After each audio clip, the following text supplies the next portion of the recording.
Paz do Senhor, meus amados. Gostaria de compartilhar com os irmãos uma mensagem com base no livro de 1 Reis, no capítulo 13. Os irmãos confiram o texto à parte. A mensagem tem por título Profetas em Crises. Eu não sei quantas pessoas conhecem o contexto do texto qual foi dito. Quem está familiarizado com o livro de Reis conhece mais ou menos a história. Mas só para recapitular, eu lhes diria que o rei Davi morreu. Seu filho Salomão o sucedeu. Salomão começou muito bem, mas depois de um tempo perdeu o referencial de Deus, tornou-se um idólatra, um bruxo, um feiticeiro, perdendo o referencial devido à sua paixão enlouquecedora pelas centenas de mulheres que dominaram-lhe o coração, tirando a razão e o referencial do Eterno. Deus dissera que o reino de Davi não seria dividido nas mãos de Salomão por amor a Davi. Mas nos dias de seu sucessor, de seu filho, assim aconteceria. E foi confirmado o que veio acontecer. Quando Salomão morreu, seu filho Roboão reinou em seu lugar. E um comandante, um general do exército de Israel, chamado Jeroboão, se insurgiu contra o filho de Salomão, Roboão. Houve uma guerra civil. O país foi dividido. E esse déspota, esse Jeroboão, se tornou um rei extremamente maligno, tirano, duro, mão pesada, idólatra, feiticeiro, consultava os magos, os necromantes, os adivinhos, e oferecia sacrifícios a deuses horrendos, e fazia tudo que Deus encomendou que não fizesse no meio do seu povo. E agora eles estavam profanando o altar de Deus. Sistematicamente, havia sacerdotes pagos pelo rei Jeroboão, para que assim o fizesse, oferecendo no altar de Deus sacrifícios a deuses estranhos, aos exércitos celestiais e a espíritos malignos. É neste contexto que Deus envia a sua palavra. Há um profeta que não tem nome, não se sabe muito a respeito dele. Ele apenas é conhecido, descrito no capítulo 13 de 1 Reis, sendo um homem de Deus. E se diz que Deus chama a esse jovem profeta e diz a ele: eu vou te enviar ao encontro de Jeroboão, na cidade de Betel, e tu vais levar uma palavra minha a ele. E o profeta foi lá, encontrou o rei diante do altar de Deus, em Betel, e ele profetizou contra o altar, dizendo: altar, altar, assim diz o Senhor, eis que um filho nascerá na casa de Davi, cujo nome será Josias, o qual sacrificará sobre ti o sacerdote dos altares, que queima sobre ti de incenso e ossos humanos se queimarão sobre ti. Ele deu um sinal ao rei e aos que estavam presentes ali, dizendo: eis que o altar se fenderá e se derramará a cinza que está sobre ele. Quando esse jovem profeta disse isso, diz a Bíblia que o rei Jeroboão ficou tão irado que estendeu a mão sobre o altar, ordenando aos seus guardas, dizendo: prendei-o. Mas quando ele estendeu a mão, sua mão ficou enrijecida. Ele não podia mais recolher a mão. Ela assim se tornou uma mão alienígena ao seu corpo, que ele não tinha nenhum controle sobre ela. Estava enrijecida. Ele queria puxar a mão e a mão não voltava. E o rei, desesperado, não conseguia puxar a mão de volta. E a mão estendida, e o profeta parado diante dele, e a mão do rei enrijecida. E o rei disse: pelo amor de Deus, profeta, ore por mim, clame a Deus por mim, ao Senhor, para que minha mão se recolha. E o profeta orou por ele, e a sua mão recolheu. E o altar de Deus se partiu no meio, e as cinzas que havia no altar foram derramadas. Foi um sinal tão chocante que o rei Jeroboão olhou agora para esse jovem profeta e disse a ele: olha, vem à minha casa comer pão e beber água, que hoje te recompensareis. Diz o verso 7. O profeta, todavia, respondeu a ele, dizendo: eu não posso ir contigo. Ainda que me desse metade da tua casa, não iria contigo, nem comeria pão, nem beberia água neste lugar, porque assim me ordenou o Eterno, dizendo: não comerás pão, nem beberás água, e não voltará pelo caminho por onde foste. Aí ele deixou o rei e se foi por um outro caminho, voltando para a sua cidade. Aí, meus amados, começa uma outra história relacionada a esse jovem profeta. Diz o verso 11, que morava em Betel, aquela cidade onde o episódio ocorrera. Morava ali um profeta velho. Tinha servido a Deus durante muitos anos, e vieram a ele os seus filhos, que tinham presenciado o acontecimento.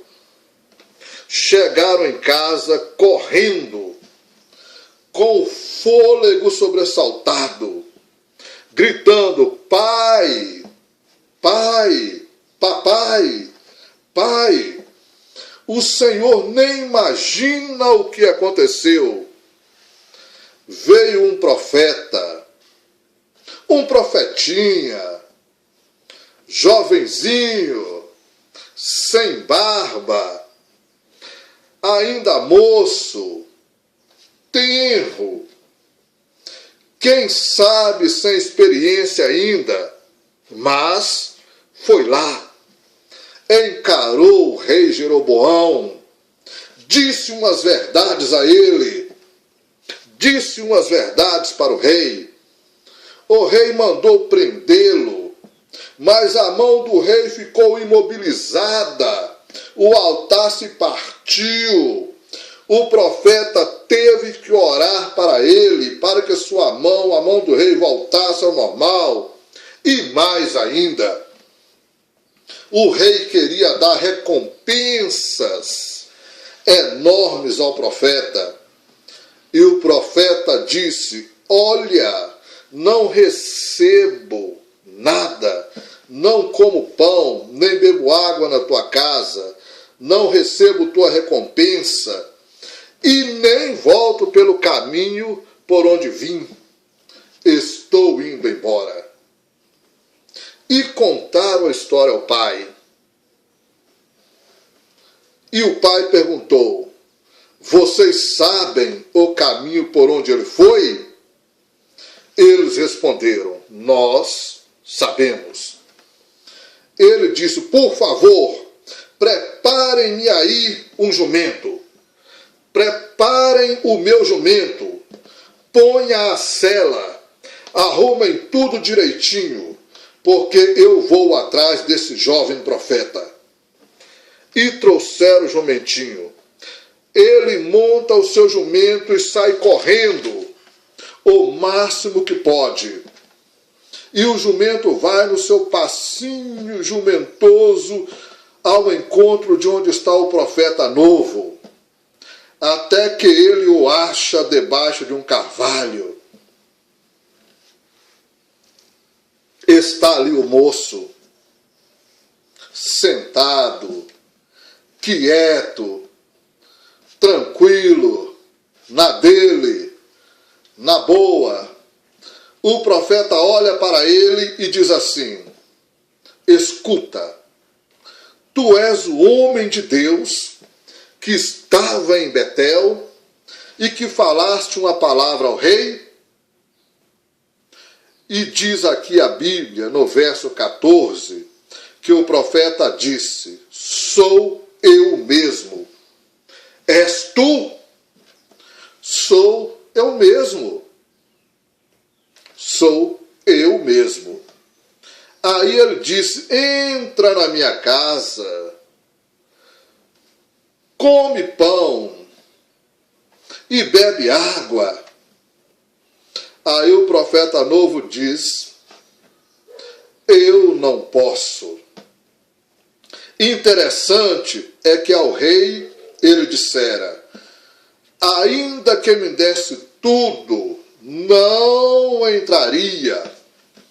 Agora ele já tem um pouco mais, já está um pouco mais ameno, mais flexível, já relativiza um pouco mais e diz: não posso voltar contigo, nem entrarei em tua casa contigo, não comereis pão, nem beberei água contigo, que a palavra de Deus me disse que é assim que eu fizesse, que eu não devo fazer. Então o profeta velho diz o seguinte: também eu sou profeta como tu. E um anjo me falou por ordem do Senhor, dizendo: faze-o voltar contigo à tua casa, para que coma pão e beba água. E o verso 18 diz: porém, mentiu-lhe. Porém, mentiu-lhe. O resultado é explícito no verso 19, que diz: então voltou ele e comeu pão em casa e bebeu água. Quando acabaram de comer e de beber, o profeta velho se levantou com uma crise profética, olha para o garotão e diz o seguinte: porque tu não obedeceste a palavra do Senhor que te ordenara, não comeste pão, nem bebeste água, neste lugar tu não cairás, não irás à sepultura dos teus pais. Alguma coisa de Deus acontecerá contigo para te punir.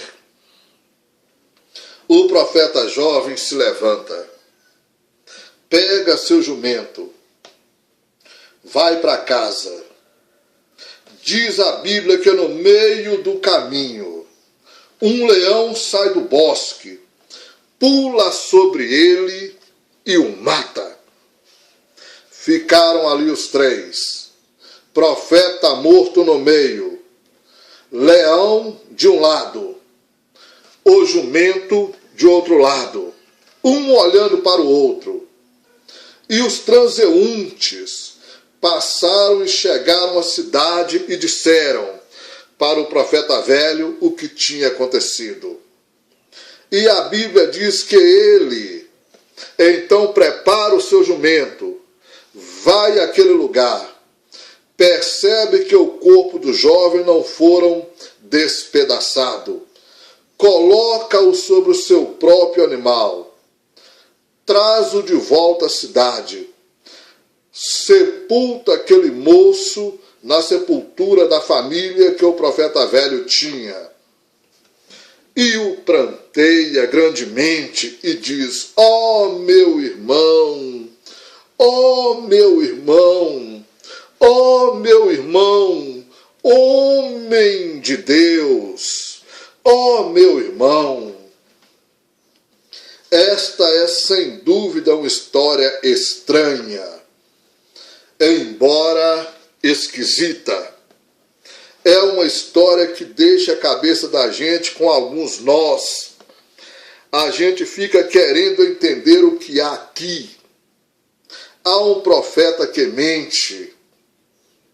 Há outro que desobedece. Há um que quer enganar.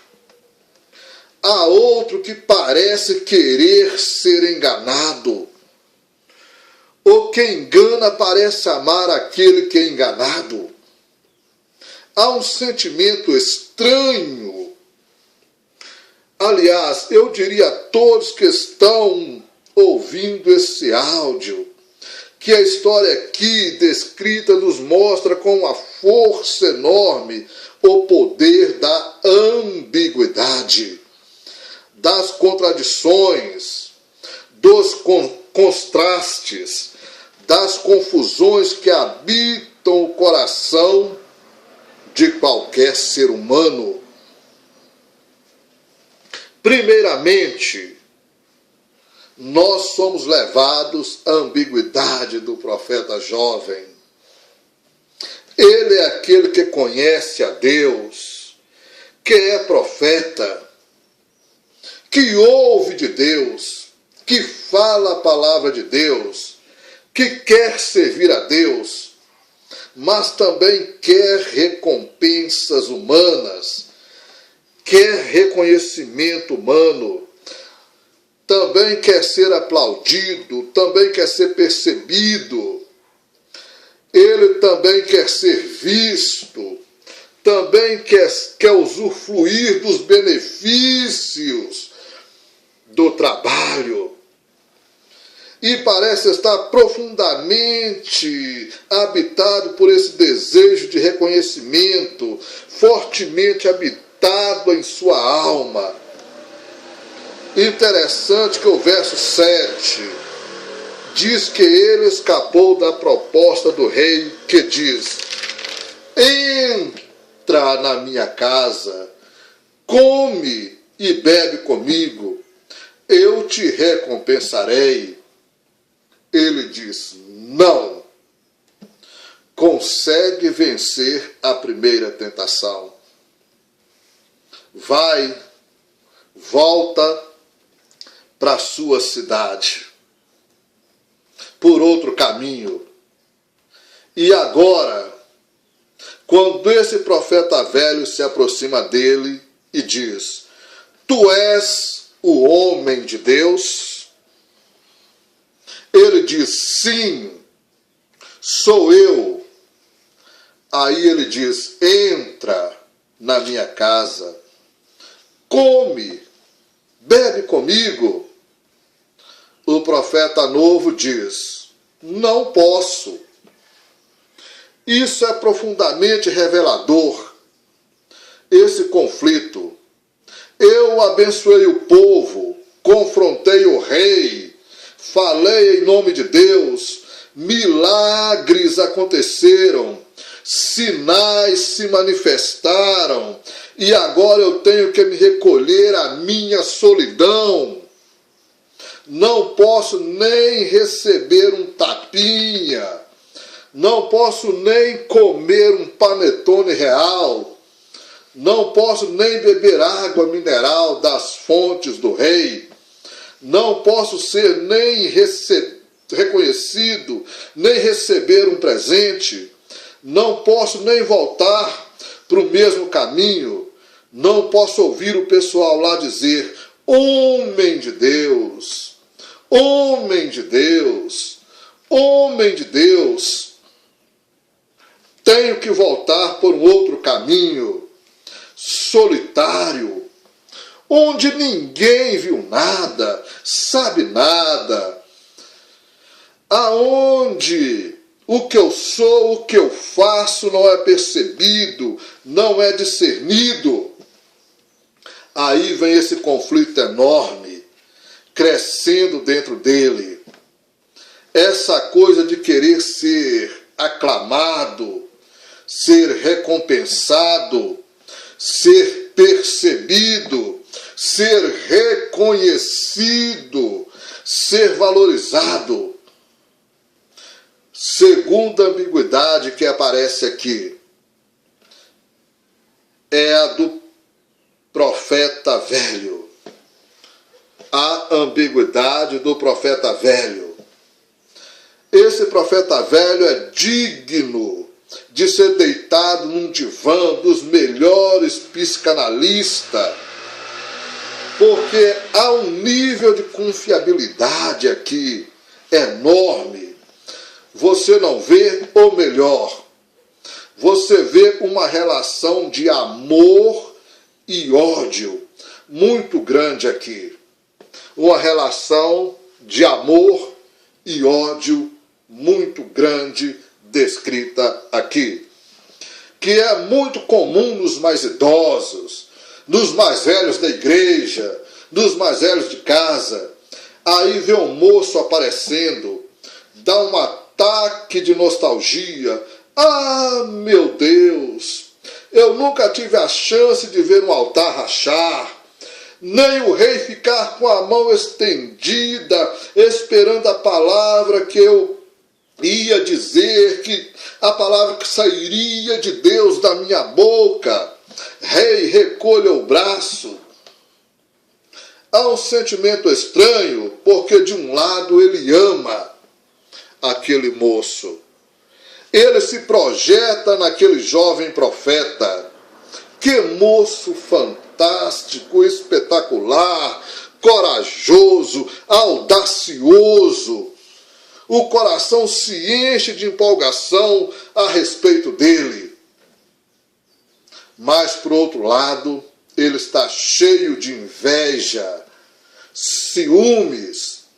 Por que não sou eu? Até o ponto que ele não administra o que há dentro dele. Ele ama o moço, admira o moço, mas fustiga o moço, quer tentar o moço, quer provar o moço, quer ver se ele é profeta mesmo, e vai lá e testa o moço. E o moço cai no teste. Esse conflito espiritual interno é da natureza humana. Isso acontece em qualquer lugar. O desejo de ser aplaudido, reconhecido, afirmado, enaltecido acontece em qualquer lugar.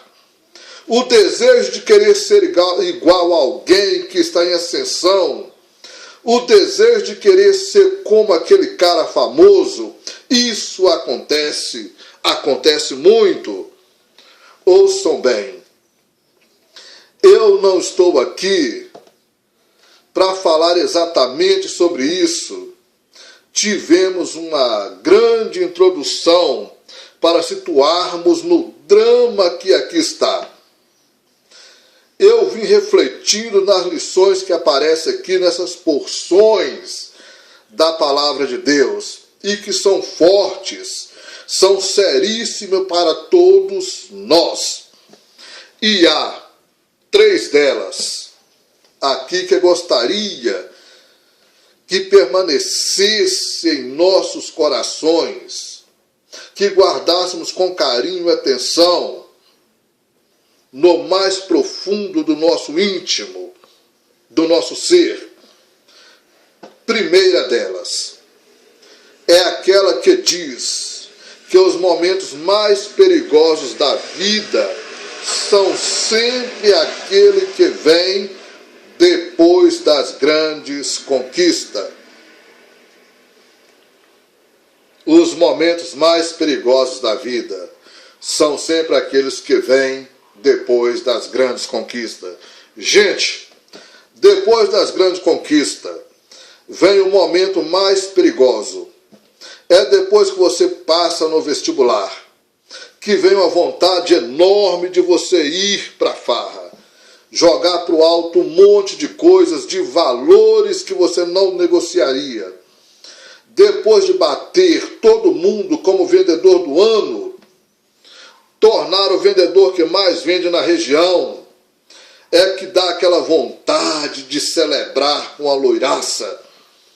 É depois de grandes momentos espirituais, de ser reconhecido como homem de Deus, é que dá uma vontade de passar pelo meio da multidão, e a multidão te ovacionando. Esse é o homem de Deus, é o homem que faz fogo descer, é o homem que realiza milagre. Que homenzarrão de Deus!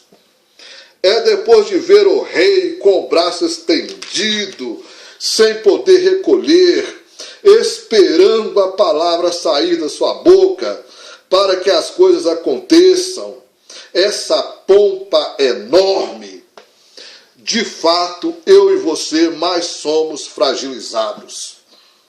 Ao contrário de que muita gente pensa, a manhã posterior da grande noite da transfiguração é uma manhã de glória, é uma manhã de provação. É depois da noite de glória da transfiguração que vem a manhã da provação. É uma manhã de enfrentamento do diabo.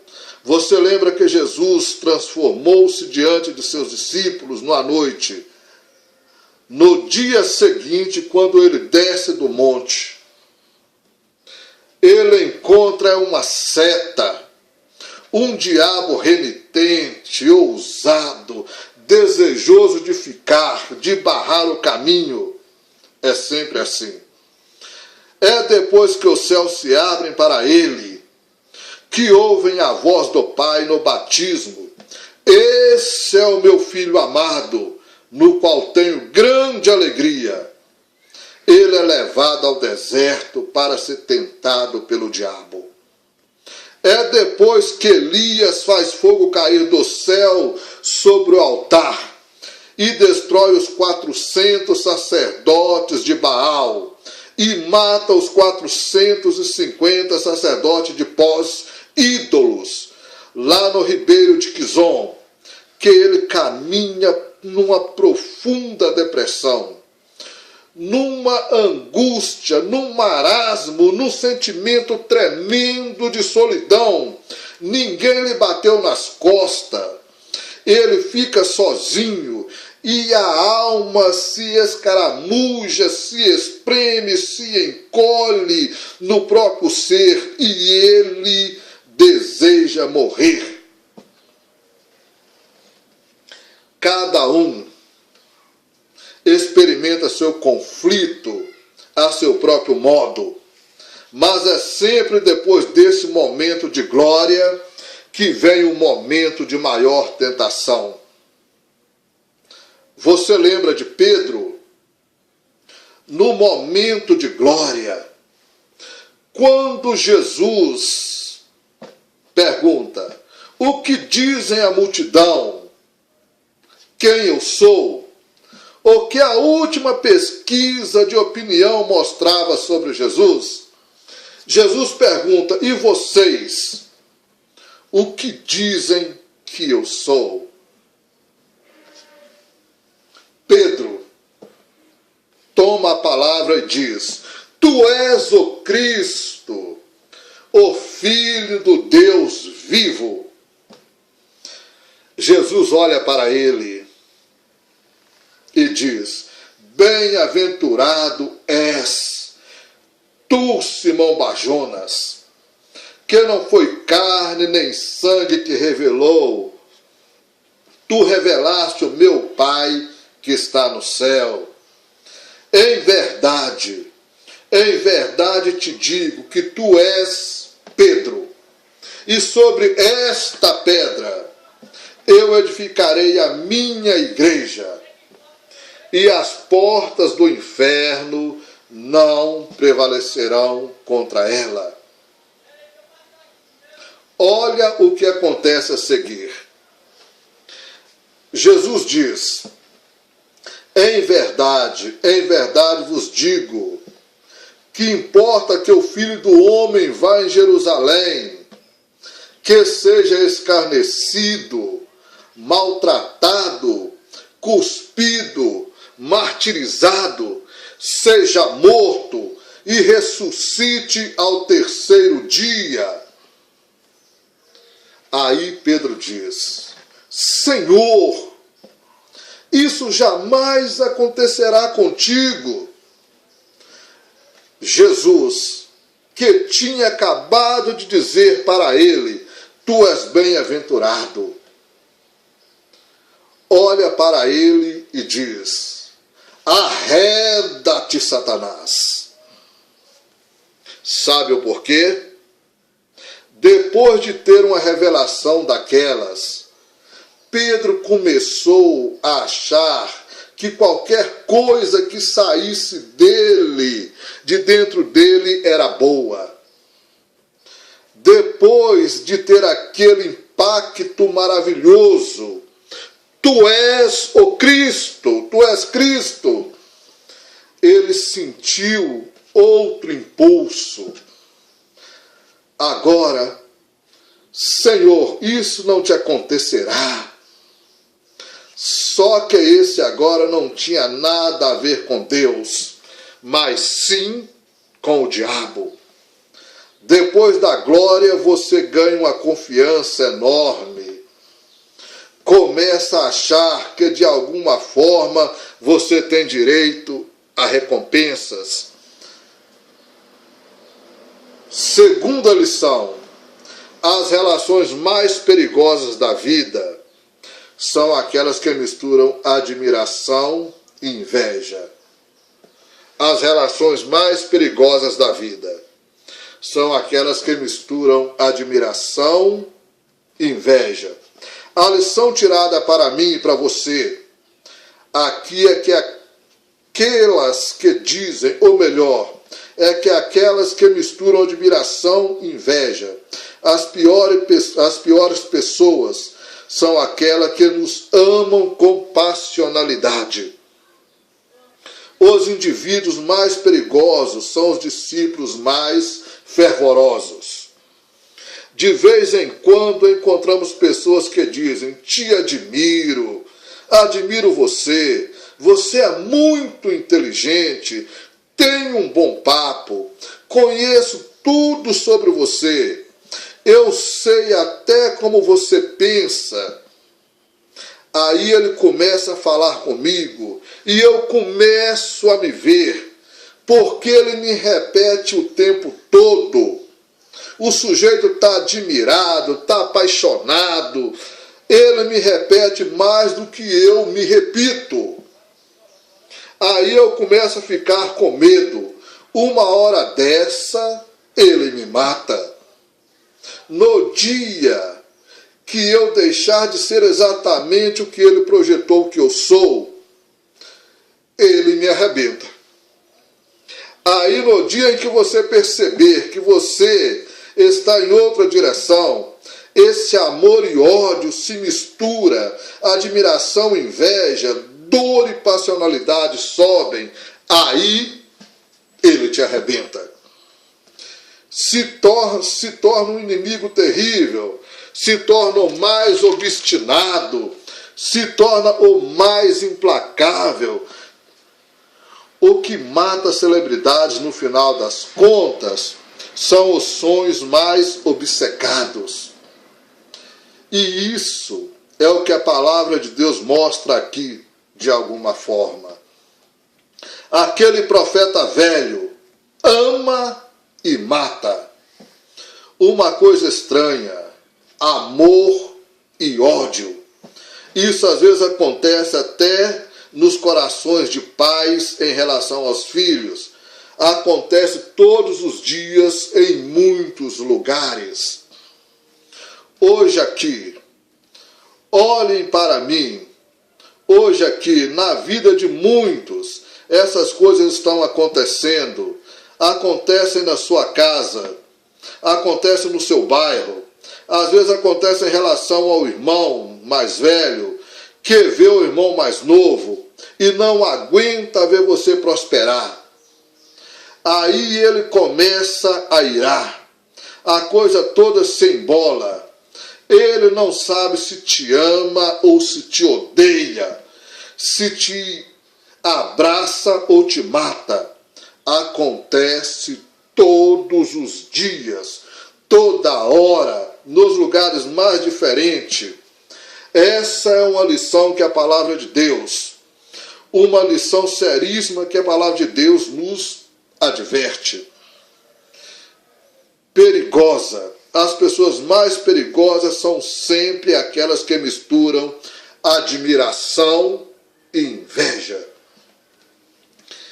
Terceira lição que aparece aqui.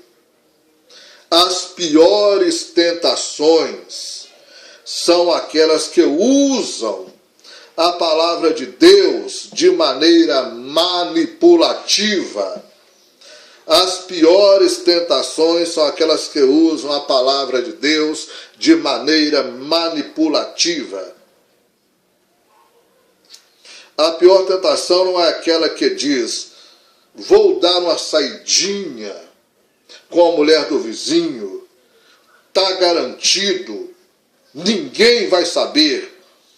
A pior tentação é aquela que diz assim: você já percebeu que Moisés, um homem de Deus, que recebeu os 10 mandamentos e que via a face do Senhor na solidão do deserto, pegou uma mulher cusita para se desposar dele.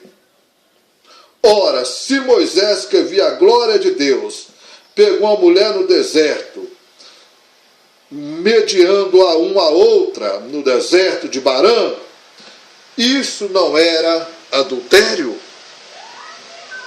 Que dirá de você, pobre mortal, vivendo em São Pedro dos Ferros e região? Isso é muito mais sutil, é ou não é? Mas é. Muito mais do que chegar e dizer assim: mente, mente, mente para se safar. É aquela exegese que diz: já percebeu a quantidade que Isaac, Abraão e Jacó mentiram e Deus continuou os abençoando? Deus continuou abençoando a vida deles? Quantas mentiras foram ditas e Deus continuou abençoando? As tentações mais perigosas são essas, aquelas que fazem exegese da Bíblia. Exemplo, aquelas 3 do deserto com Jesus. A segunda foi a mais sofisticada de todas. O bicho é tão descarado, tão sutil, tão malévolo, que apanha Jesus e o leva para o pináculo do templo. Abre o Salmo 91 Abre o Salmo 91 e diz assim: está escrito. Verso 9 adiante: aos teus anjos dará ordem a teu respeito, para que te guardem todos os seus caminhos. Então pula da torre. Está escrito. A palavra do Senhor não falha. A palavra do Senhor é verdadeira. A palavra do Senhor é remá. A palavra do Senhor está dita. Reivindique-a. A palavra determina, e assim será. Determine, tome posse agora, decrete que os anjos vão te pegar. Pula daqui. Tá cheio de fé aqui. Aí o sujeito pula. E o sujeito pula. Vamos lá. Em nome do Salmo 91, em nome da palavra infalível de Deus, eu decreto que a palavra vai se cumprir. Aí ele pula. E dá aquele berro, esborracha todo lá no chão. Se esborracha lá embaixo. Se tiver sorte de morrer, ele aparece no céu. Não lembra de mais nada do que foi uma grande e completa estupidez que fez.